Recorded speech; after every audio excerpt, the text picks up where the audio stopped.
जिन्न और जन्नात, ऐसे नाम जिस सुनने के बाद आपके दिमाग में भी यही ख्याल आता होगा कि ये सब चीज़ें होती हैं या नहीं, और अगर होती भी हैं तो इसका प्रूफ क्या है। तो दोस्तों, आज की सच्ची घटना एक ऐसा प्रूफ होने वाली है ना, जिसे सुनने के बाद यार मेरी भी हालत ख़राब हो गई थी कि जिस परिवार में खुशियाँ आने वाली थी ना, उन लोगों की ज़िंदगी लिटरली तबाह हो गई। पूरा का पूरा परिवार बर्बाद हो गया एक तरीके से। तो क्या हुआ था उनके साथ और कौन है वो लोग, चलो इस कहानी को स्टार्ट करते हैं।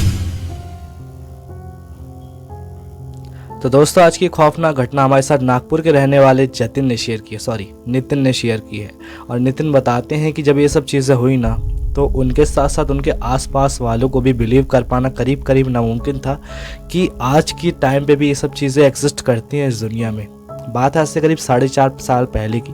उस टाइम पे नितिन की एज समथिंग 15 साल रही होगी, उनके बड़े भाई की करीब 25 साल हो रही होगी एज। तो बात ये थी ना कि इन लोगों का ऐसा कुछ सिस्टम चल रहा था कि इनके घर वाले काफ़ी शादी के लिए उनको फोर्स कर रहे थे, बड़े भैया को। और नितिन के बड़े भाई का नाम रवि था, रवि भैया, ठीक है, मैं अभी क्लियर कर देता हूँ वरना बाद में प्रॉब्लम होगी। तो रवि भैया जो थे, उनकी एज हो चली थी शादी की, 25 साल हो रही थी। तो घर वाले काफ़ी फोर्स करते थे, ये लड़की देख ले, वो लड़की देख ले। और जो रवि भैया थे वो काफ़ी सीधे साधे थे, ठीक है, ना कोई गर्लफ्रेंड ना कुछ, ये सब लफड़ेबाजी में नहीं रहते थे। तो आखिरकार करीब 3-4 लड़कियां देखने के बाद ना एक लड़की रवि भैया को पसंद आ ही गई। आखिरकार उन्होंने उनसे पर्सनली बात भी की और उस टाइम पे कोई प्रॉब्लम नहीं रही, सब कुछ सही तरीके से आखिरकार हो गया।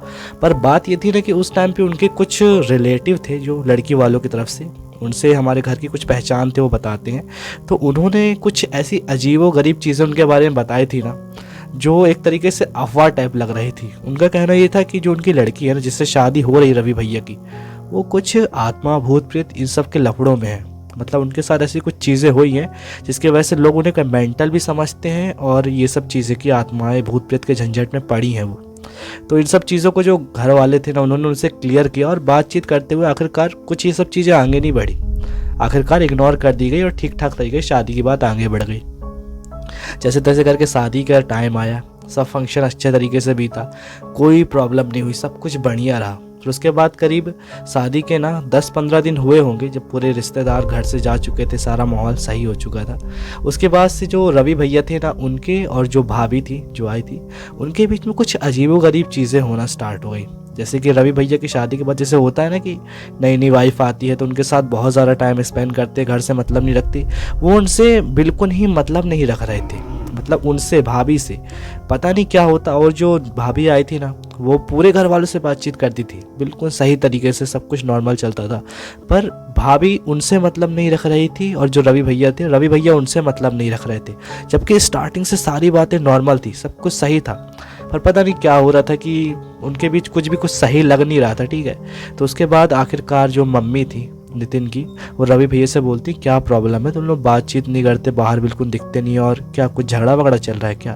तो स्टार्टिंग में रवि भैया ने उन्हें कुछ बताया नहीं कि क्या प्रॉब्लम हो रही है, पर धीरे धीरे करके जब ज़्यादा ये सब चीज़ें होने लगी, 20 दिन 25 दिन हो गया, तो उसके बाद रवि भैया ने उन्हें बता ही दिया कि वो जो है ना, अकेले में उनके साथ बहुत ही अजीब बिहेव करती हैं। जैसे कि अगर वो उनके क्लोज आते हैं, पास बैठने की कोशिश करते हैं, तो एकदम से उनकी आंखें जो हैं वो लाल हो जाती हैं, और आंखों से ना ऐसा लगता है कि जैसे बिल्कुल खून सवार हो। अगर उन्होंने उन्हें छुआ भी ना, तो वो उन्हें जान से मार देगी। इस तरीके से उन्हें घूर के देखती है, और पर्सनली जैसे मतलब अकेले में बातचीत करते हैं वैसे कुछ भी नहीं करती।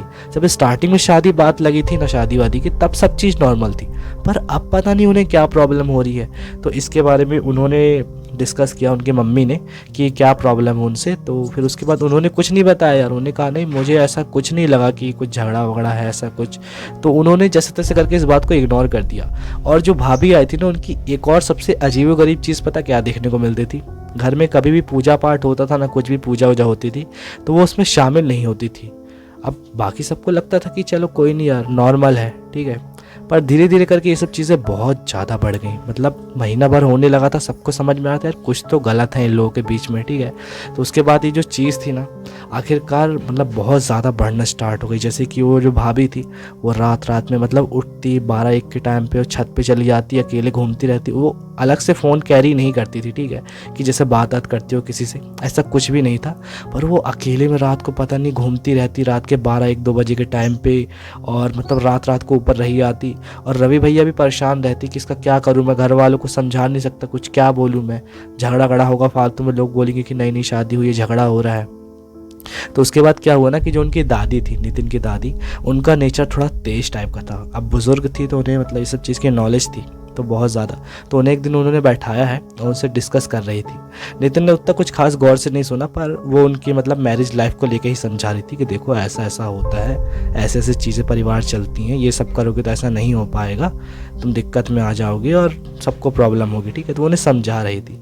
पर उसके बाद से ही पता नहीं क्या हुआ कि दादी की तबीयत ना एकदम से बिगड़ गई अचानक से, जबकि उन्हें ऐसे कुछ मेडिकल प्रॉब्लम थी नहीं, पर अचानक से उन्हें मतलब एकदम से बेड से उठना मुश्किल हो गया, इतना तेज फीवर, इतनी गंदी तबीयत ख़राब ना कि खाना पीना, यहाँ तक कि उन्हें लैट्रिन तक लेके दूसरों को जाना पड़ता था, इतनी गंदी हालत हो गई थी उनकी।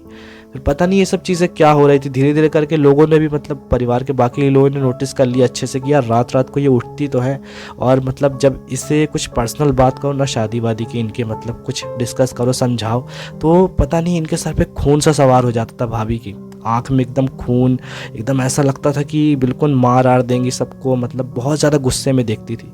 तो उसके बाद क्या हुआ कि जो भाभी थी ना, उनके घर वालों से डिस्कस की गई ये सब बातें कि आप लोगों ने हमें पूरी बात नहीं बताई है, सच सच बताइए क्या हो रहा है, क्योंकि वो जो है ना उनका बहुत ज़्यादा नेचर ख़राब है। और पता नहीं क्या हुआ कि उसके बाद से मतलब दादी जी ने समझाया था कुछ, तो बहुत ज़्यादा उनकी तबीयत बिगड़ गई, कुछ समझ में नहीं आ रहा है।